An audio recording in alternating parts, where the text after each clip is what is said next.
Et je dirais que je suis l'archétype même du petit chanteur anti-système, vu que j'ai toujours vogué en dehors, avec une espèce de répulsion réciproque, le mainstream me rejetant et moi étant vraiment mal à l'aise avec ça. Et le Covid est arrivé et ça a chamboulé ma vie, comme la tienne, comme celle de tout le monde. Et j'ai pensé qu'il y avait une page de l'histoire de la musique à écrire. Alors est-ce que j'y suis arrivé?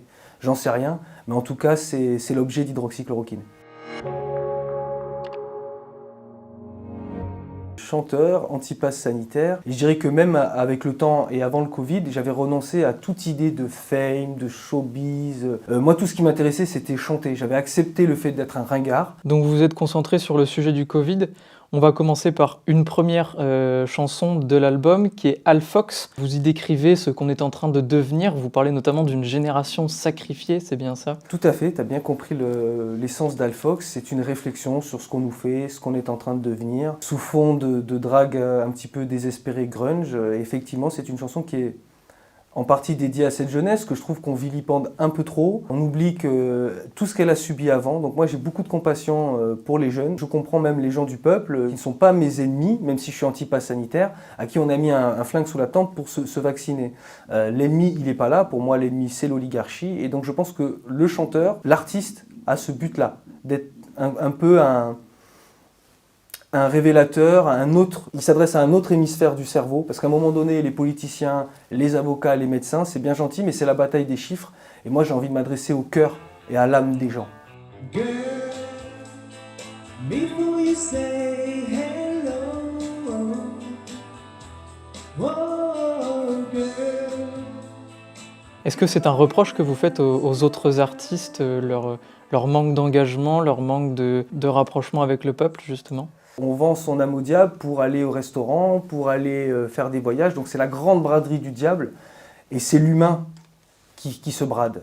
Et les artistes, les grands, hein, j'entends, ma cible c'est pas le peuple, tu l'auras compris. Les grands artistes, les grands noms, pour moi ils sont soit complices, au minimum, soit serviteurs zélés. J'en veux pour exemple le concert d'Indochine Test, le Global Citizen Live, le Sava Savax. On a aussi ceux qui jouent au billard à 3 bandes, qui nous disent un discours public, je suis contre le pass sanitaire, puis si tu regardes, il fait des dates. Et genre, il y a encore pire, il y a ceux qui te disent, on va payer des tests antigéniques à nos fans. Et moi, je veux profiter de cette tribune pour le dire. Nos principes sont nos principes, et on ne peut pas les changer. On est anti-pass ou on est pro-pass. Il n'y a pas, comme dans Game of Thrones, there's no middle ground. Il n'y a pas de, on l'est pas, ou on l'est ou on l'est pas. Voilà. Et ils ont une grande part de responsabilité, parce que je trouve que c'était une occasion unique, historique, pour les artistes qui ont été portés par le peuple, de rendre un petit peu ce qu'on leur a donné. Et au lieu de ça, ils nous poussent vers l'abîme. C'est terrible. Et je pense qu'il faut un petit peu renouveler ça, parce qu'on ne me comprend pas, on ne veut pas me donner la parole. Je ne vous fustigerai pas vous, puisque vous me la donnez, et je vous en remercie. Mais je pense que les artistes ont un grand rôle à jouer. Il ne faut surtout pas sous-estimer, parce que l'oligarchie, peu importe, eux, ils ne sous-estiment pas ça, eux. Eux, ils utilisent la musique pour faire passer leur message. Donc ce serait bien qu'hydroxychloroquine, par exemple, passe en manifestation. Pourquoi on passe Résiste de France Gall? Ça, je ne comprends pas. Je presse pour ma paroisse, mais il y en a d'autres. Il y a Yann Alexander, Consolatio, il y a Stéphane Kern, Notre Terre, il y a Christophe BZ, Corona Folie. Enfin, moi, je ne comprends pas pourquoi on ne sollicite pas plus les artistes. Et je ne pense pas qu'en faisant des batailles de chiffres, on s'en sortira.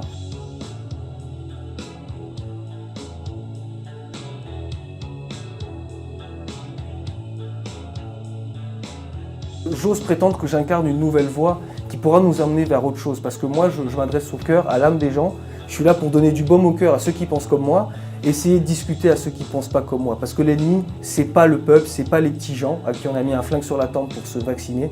C'est l'oligarchie, c'est ces grands artistes, ces grands hommes qui décident de tout à notre place et qui veulent absolument qu'on s'entre-déchire. Donc finalement, ce qui nous manque, c'est des artistes comme Georges Brassens ou comme Coluche d'une autre époque qui sont plus proches du peuple et qui n'avaient pas peur de se mettre en opposition face...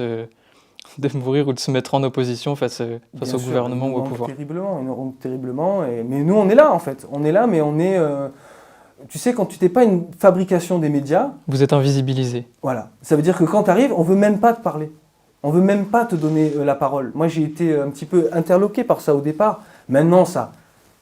Je veux dire, il y avait des murs, je les ai explosés, il n'y a pas de problème. Parce qu'il faut amener autre chose. Je veux dire, les cahiers de doléances, ça va un moment. Mais je pense que quand on sort de là... On est déchiré. Moi, si tu viens me voir, je sais, j'ai pas d'autre prétention que de te faire partager un bon moment. Mais ce bon moment-là, il est à toi. Et personne ne pourra te l'enlever.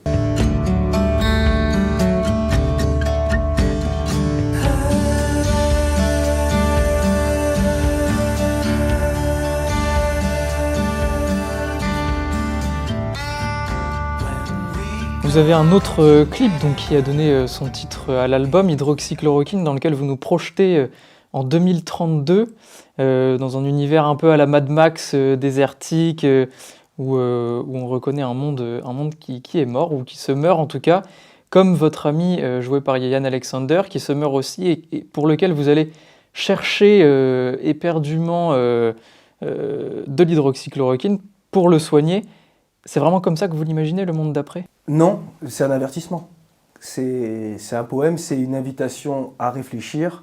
Après, c'est de l'entertainment, donc on a eu envie de faire quelque chose qui marque les esprits, bien évidemment, avec les moyens qui ont été les miens, mais qui ont été bons, grâce à Noé Braun, grâce à un autre collaborateur qui veut garder l'anonymat de par mes positions, son travail et mon engagement chez les Patriotes, mais qui a fait un travail exceptionnel sur l'album et qui a été assistant, réa, chef-op. Enfin, ils ont fait un travail de repérage exceptionnel, ils ont bien compris le message. Noé Braun a bien compris le message sans même me connaître. Et non, je l'espère pas. J'espère que justement qu'on va arriver ensemble à pas y arriver. Et le grunge, ouais, je pense que c'est ça. Il y a un petit peu de désespoir, il y a de la poésie. C'est une musique qui me parle. C'est compliqué de dire pourquoi ou comment. Je pense que je suis grunge. Je suis peut-être même le dernier grunge sur Terre.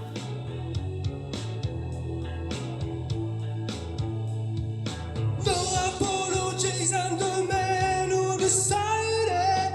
No apologies, I'm the man who decided. And your hand is shaking. Your hand is shaking, yeah. Sur le fond, quel est finalement le message le plus important que vous essayez de faire passer au travers de cet album ? Définir aussi un peu ce qu'est le Covid, c'est-à-dire c'est le produit parfait, avec une date de sortie. C'est que quel que soit le côté où tu te situes, tu es soit un inconscient, soit un dictateur en puissance. Donc il n'y a pas d'issue. Et quand je dis date de sortie, je ne le dis pas pour rien, parce que le Covid n'est pas possible en 1980, le Covid n'est pas possible en 1970. Comment tu télétravailles en 1970 ?